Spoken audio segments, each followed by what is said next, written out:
Hello everyone, welcome to Exam Forum के आज इस वीडियो में हम भारत सरकार के सभी लक्ष्यों के बारे में डिस्कस करेंगे। वर्तमान में यह एक ट्रेंडिंग टॉपिक है जो कि करंट अफेयर से बनता है। यहाँ से आपके एग्जाम में निश्चित ही एक क्वेश्चन पूछा जाएगा। तो चलिए शुरू करते हैं अब आज का वीडियो। पहला क्वेश्चन है, केंद्र सरकार के द्वारा किस वर्ष तक देश में प्रधानमंत्री जन औषधि केंद्रों की संख्या 10,500 करने का लक्ष्य रखा गया है? तो इसका राइट आंसर है वर्ष 2025 तक। इसके लिए केंद्र सरकार ने एक योजना शुरू किया है जिसका नाम है प्रधानमंत्री जन आरोग्य योजना, जिसे हम आयुष्मान भारत योजना के नाम से भी जानते हैं, जो कि दुनिया की सबसे बड़ी स्वास्थ्य आश्वासन योजना है। अगला क्वेश्चन है, भारत ने किस वर्ष तक देश में सड़क दुर्घटना में होने वाली मौतों को शून्य करने का लक्ष्य रखा है? तो इसका राइट आंसर है वर्ष 2030 तक। Achieve zero road accident facility.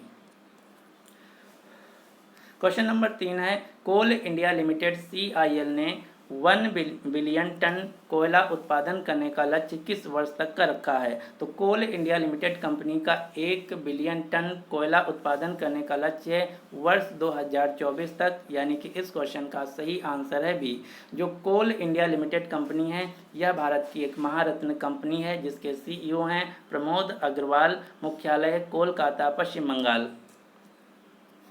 अगला क्वेश्चन है, केंद्र सरकार ने अपतटीय पवन ऊर्जा के लिए 30 गीगावाट ऊर्जा उत्पादन करने का लक्ष्य कब तक का रखा है? तो ये लक्ष्य है वर्ष 2030 तक का, यानी कि इस क्वेश्चन का सही आंसर है बी।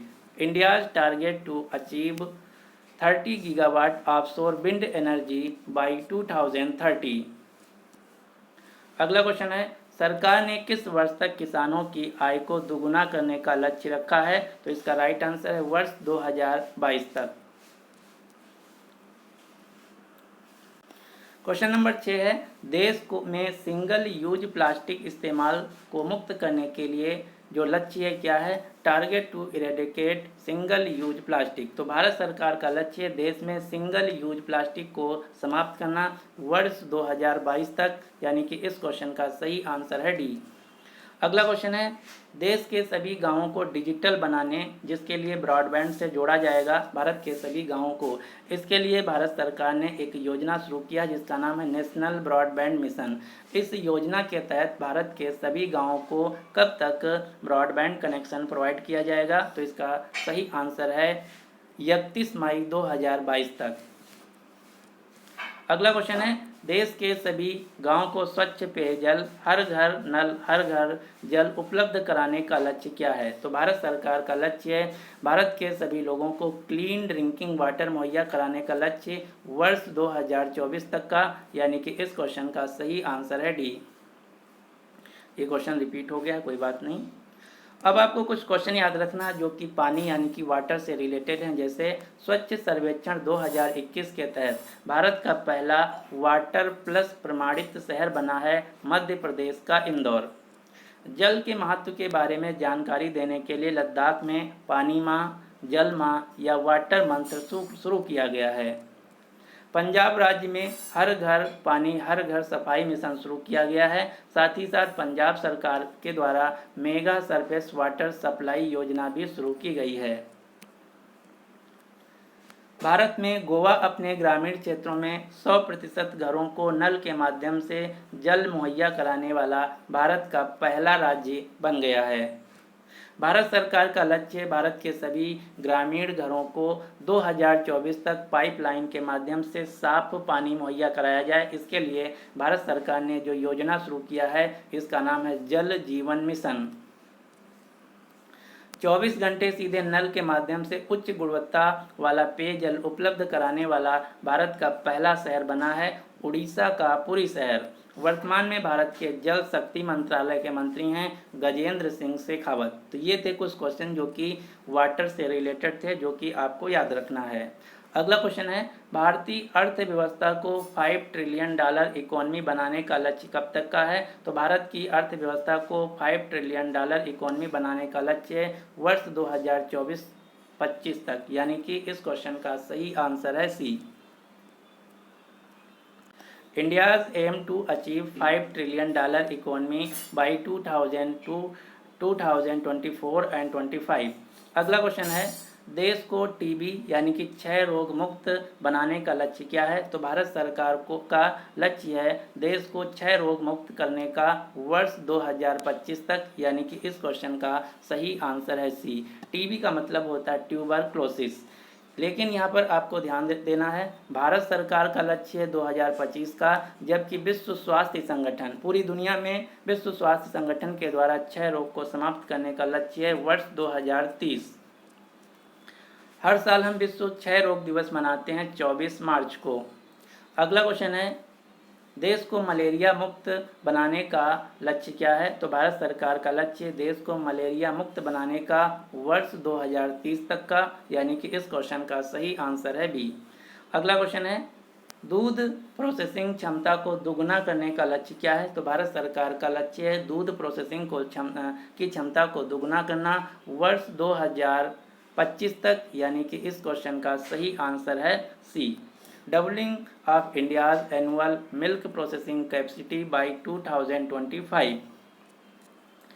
अगला क्वेश्चन जो कि मोस्ट इंपॉर्टेंट क्वेश्चन आपको रट लेना है। क्वेश्चन क्या है, देश के वाहनों को 30% इलेक्ट्रिक वाहन में बदलने का भारत सरकार का लक्ष्य क्या है? तो देश के सभी वाहनों को 30% इलेक्ट्रिक वाहनों में बदलने का लक्ष्य है वर्ष 2030 तक का, यानी कि इस क्वेश्चन का सही आंसर है B. The government aim to make India a 30% electric vehicle nation by 2023। अब यहाँ से एक क्वेश्चन याद रखना है जो कि कई बार एग्जाम में पूछा जा चुका है। भारत सरकार का जो लक्ष्य है कि भारत को एक इलेक्ट्रिक व्हीकल नेशन बनाया जाए, इसके लिए भारत सरकार ने एक योजना शुरू किया जिसका नाम है फेम इंडिया योजना। यहाँ से इसका फुल फॉर्म पूछा जाता है। तो जो फेम इंडिया योजना है इसका फुल फॉर्म है faster adoption and manufacturing of hybrid and electric vehicle. ये है फेम इंडिया योजना का फुल फॉर्म, जो कि आपको याद रखना है। क्वेश्चन नंबर 16 है, भारतीय रेलवे को ग्रीन रेलवे यानी कि शून्य कार्बन उत्सर्जन रेलवे बनाने का लक्ष्य क्या है? तो इसका राइट आंसर है वर्ष 2030 तक, यानी कि इस क्वेश्चन का सही आंसर है बी। लेकिन अगर आपसे क्वेश्चन पूछा जाए कि भारतीय रेलवे को कब तक की विद्युतीकरण करने का लक्ष्य रखा गया है, तो भारतीय रेल नेटवर्क को पूर्णतया इलेक्ट्रीफाई करने का लक्ष्य रखा गया है वर्ष दिसंबर 2023 तक। तो ये दोनों क्वेश्चन आपको याद रखना है। इलेक्ट्रीफाई करने का लक्ष्य दिसंबर 2023 तक का, जबकि ग्रीन रेलवे को बनाने का लक्ष्य है वर्ष 2030 तक। अगला क्वेश्चन है, 150 बिलियन डॉलर की बायो इकोनॉमी बनाने का लक्ष्य क्या है? तो भारत सरकार का लक्ष्य है 150 बिलियन डॉलर की बायो इकोनॉमी बनाया जाए वर्ष 2025 तक, यानी कि इस क्वेश्चन का सही आंसर है सी। अगला क्वेश्चन है, केंद्र सरकार ने 450 गीगावाट अक्षय ऊर्जा, जिसे हम नवीकरणीय ऊर्जा या रिन्यूएबल ऊर्जा के नाम से जानते हैं, इसको उत्पन्न करने का लक्ष्य क्या है? तो भारत सरकार का लक्ष्य है वर्ष 2030 तक 450 गीगावाट की जो एनर्जी है इसको जनरेट किया जाए।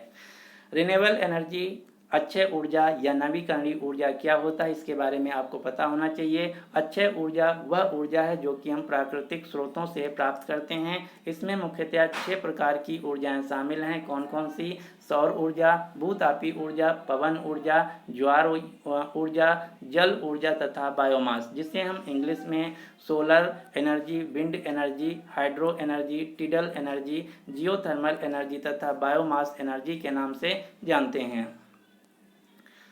अब आपको यहाँ से एक क्वेश्चन याद रखना है। ऊर्जा से संबंधित, एनर्जी से संबंधित भारत में एक अंतर्राष्ट्रीय संगठन है जिसका नाम है इंटरनेशनल सोलर अलायंस, अंतर्राष्ट्रीय सौर गठबंधन, जो कि भारत में स्थित एकमात्र अंतर्राष्ट्रीय संस्था है जिसका मुख्यालय है गुरुग्राम, हरियाणा में। वर्तमान में इसके डायरेक्टर जनरल हैं अजय माथुर।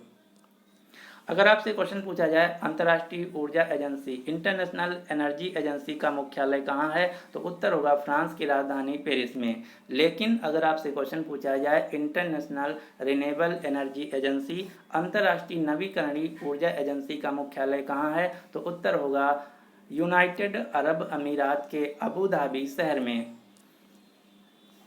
अगला क्वेश्चन है, देश को कुपोषण मुक्त यानी कि मल न्यूट्रिशन फ्री बनाने का लक्ष्य क्या है? तो भारत को कुपोषण मुक्त बनाने का लक्ष्य है वर्ष 2022 तक का, यानी कि इस क्वेश्चन का सही आंसर है डी। अगला क्वेश्चन, यहाँ से आपको एक क्वेश्चन और याद रखना है। हाल ही में आरआरबी एनटीपीसी में क्वेश्चन पूछा गया था, राष्ट्रीय पोषण संस्थान नेशनल इंस्टीट्यूट ऑफ न्यूट्रिशन कहाँ स्थित है? तो नेशनल इंस्टीट्यूट ऑफ न्यूट्रिशन स्थित है तेलंगाना के हैदराबाद शहर में। अगला क्वेश्चन है, देश को HIV मुक्त बनाने का लक्ष्य क्या है? तो भारत का लक्ष्य है HIV मुक्त बनाने का वर्ष 2025 तक, यानी कि इस क्वेश्चन का सही आंसर है सी। HIV जिसका फुल फॉर्म है ह्यूमन इम्यूनोडिफिशियेंसी वायरस, जिसकी वजह से एड्स नामक बीमारी होती है, जिसका फुल फॉर्म है एक्वायर्ड इम्यूनोडिफिशियेंसी सिंड्रोम। अगला क्वेश्चन है, देश में 100 नए हवाई अड्डे यानी कि एयरपोर्ट बनाने का लक्ष्य क्या है? तो भारत सरकार का लक्ष्य है वर्ष 2024 तक भारत में 100 नए हवाई अड्डे बनाए जाएं। अब आपको यहाँ से 2 हवाई अड्डों के नाम याद रखने हैं जिनका हाल ही में नाम बदल दिया गया है। पहला हवाई अड्डा है हिसार हवाई अड्डा, जिसका नाम बदलकर नया नाम कर दिया गया है महाराजा अग्रसेन अंतर्राष्ट्रीय हवाई अड्डा। दूसरा है अयोध्या हवाई अड्डा, जिसका नाम बदलकर मर्यादा पुरुषोत्तम श्री राम हवाई अड्डा कर दिया गया है। अगला क्वेश्चन है, भारत सरकार ने सबके लिए घर हाउसिंग फॉर ऑल उपलब्ध कराने का लक्ष्य क्या रखा है? तो इसका लक्ष्य है वर्ष 2022 का। इसके लिए भारत सरकार ने एक योजना भी शुरू किया जिसका नाम है प्रधानमंत्री आवास योजना, PM आवास योजना, जिसका लक्ष्य है मार्च 2022 तक भारत के 2 करोड़ लोगों को फ्री में घर देना। अगला क्वेश्चन है, GDP में मैन्युफैक्चरिंग सेक्टर का हिस्सा बढ़ाकर 17% से 25% करने का लक्ष्य क्या रखा गया है? तो भारत की GDP में मैन्युफैक्चरिंग सेक्टर का हिस्सा बढ़ाकर 25% तक करने का लक्ष्य रखा गया है वर्ष 2025 तक का, यानी कि इस क्वेश्चन का सही आंसर है सी। GDP जिसका फुल फॉर्म होता है ग्रॉस डोमेस्टिक प्रोडक्ट, सकल घरेलू उत्पाद। भारत में मैन्युफैक्चरिंग सेक्टर को बढ़ावा देने के लिए भारत सरकार के द्वारा एक योजना शुरू की गई है जिसका नाम है मेक इन इंडिया प्रोग्राम। जो मेक इन इंडिया प्रोग्राम है इसकी शुरुआत होती है 25 सितंबर 2014 से। अगला क्वेश्चन है, भारत को ऊर्जा के क्षेत्र में आत्मनिर्भर बनाने का लक्ष्य क्या रखा गया है? तो भारत को ऊर्जा के क्षेत्र में आत्मनिर्भर बनाने का लक्ष्य रखा गया वर्ष 2047 तक का, यानी कि इस क्वेश्चन का सही आंसर है सी। चलिए अब हम फटाफट रिवीजन कर लेते हैं। पहला क्वेश्चन है, केंद्र सरकार द्वारा किस वर्ष तक देश में प्रधानमंत्री जन औषधि केंद्रों की संख्या 6700 से बढ़ाकर 10500 करने का लक्ष्य रखा गया? तो इसका राइट आंसर है वर्ष 2025 तक। भारत ने किस वर्ष तक देश में सड़क दुर्घटना में होने वाली मौतों की संख्या को शून्य करने का लक्ष्य रखा? जिसका राइट आंसर है वर्ष 2030 तक। अगला क्वेश्चन है, कोल इंडिया लिमिटेड ने 1 बिलियन टन कोयला उत्पादन करने का लक्ष्य रखा है वर्ष 2024 तक। अगला क्वेश्चन है, केंद्र सरकार ने अपतटीय पवन ऊर्जा के लिए 30 गीगावाट ऊर्जा उत्पन्न करने का लक्ष्य रखा वर्ष 2030 तक का। अगला क्वेश्चन है, सरकार ने किस वर्ष तक किसानों की आय को दोगुना करने का लक्ष्य रखा है? इसका राइट आंसर है वर्ष 2022 तक। अगला क्वेश्चन है, देश को सिंगल यूज प्लास्टिक इस्तेमाल से मुक्त करने का लक्ष्य क्या है? जिसका राइट आंसर है वर्ष 2022 तक। अगला क्वेश्चन है, देश के सभी गांवों को डिजिटल बनाने के लिए ब्रॉडबैंड से कनेक्शन करने के लिए भारत का लक्ष्य क्या है? वर्ष 2022 तक। अगला क्वेश्चन है, देश के सभी गांवों को स्वच्छ पेयजल उपलब्ध कराने का लक्ष्य क्या है? जिसका राइट आंसर है वर्ष 2024 तक। अगला क्वेश्चन है, भारतीय अर्थव्यवस्था को $5 ट्रिलियन इकोनॉमी बनाने का लक्ष्य क्या है? राइट आंसर है वित्तीय वर्ष 2024-25 तक। अगला क्वेश्चन है, देश को टीबी यानी कि क्षय रोग मुक्त बनाने का लक्ष्य क्या है? वर्ष 2025 तक, जबकि पूरे दुनिया को क्षय रोग मुक्त करने के लिए विश्व स्वास्थ्य संगठन का टारगेट है वर्ष 2030 तक। अगला क्वेश्चन है, देश को मलेरिया रोग से मुक्त बनाने का लक्ष्य क्या है? इसका राइट आंसर है वर्ष 2030 तक। अगला क्वेश्चन है, दूध प्रोसेसिंग कैपेसिटी को दोगुना करने का लक्ष्य क्या है? वर्ष 2025 तक। अगला क्वेश्चन है, देश के वाहनों को 30% इलेक्ट्रिक वाहन में बदलने का लक्ष्य क्या है? राइट आंसर है वर्ष 2030 तक। अगला क्वेश्चन है, भारतीय रेलवे को ग्रीन रेलवे यानी कि शून्य कार्बन उत्सर्जन बनाने का लक्ष्य क्या है? इसका राइट आंसर है वर्ष 2030 तक। अगला क्वेश्चन है, 150 बिलियन डॉलर की बायो इकोनॉमी करने का लक्ष्य क्या है? वर्ष 2025 तक। अगला क्वेश्चन है, केंद्र सरकार ने 500 गीगावाट अक्षय ऊर्जा या नवीकरणीय ऊर्जा उत्पन्न करने का लक्ष्य क्या है? इसका राइट आंसर है वर्ष 2030 तक। अगला क्वेश्चन है, देश को कुपोषण मुक्त बनाने का लक्ष्य क्या है? इसका राइट आंसर है वर्ष 2022 तक। तो इस प्रकार से हमने जितने भी भारत सरकार के आगामी टारगेट थे, लक्ष्य थे, उन सभी को कवर कर लिया है। अब आपके लिए क्वेश्चन क्या है, सरकार ने किस वर्ष तक किसानों की आय को दुगुना करने का लक्ष्य रखा है? तो इसका राइट आंसर आपको नीचे कमेंट बॉक्स में देना होगा। उम्मीद करते हैं कि आप सभी को वीडियो पसंद आया होगा। अगर आपको वीडियो पसंद आया है तो प्लीज़ इस वीडियो को लाइक कीजिए तथा अपने सभी दोस्तों के साथ जो किसी भी एग्ज़ाम की तैयारी कर रहे हैं उनके साथ इस वीडियो को शेयर जरूर कीजिएगा। साथ ही साथ आप हमें कमेंट बॉक्स में बताइएगा कि अगला वीडियो आप किस टॉपिक पर देखना चाहते हैं। So finally, thanks for watching exam forum.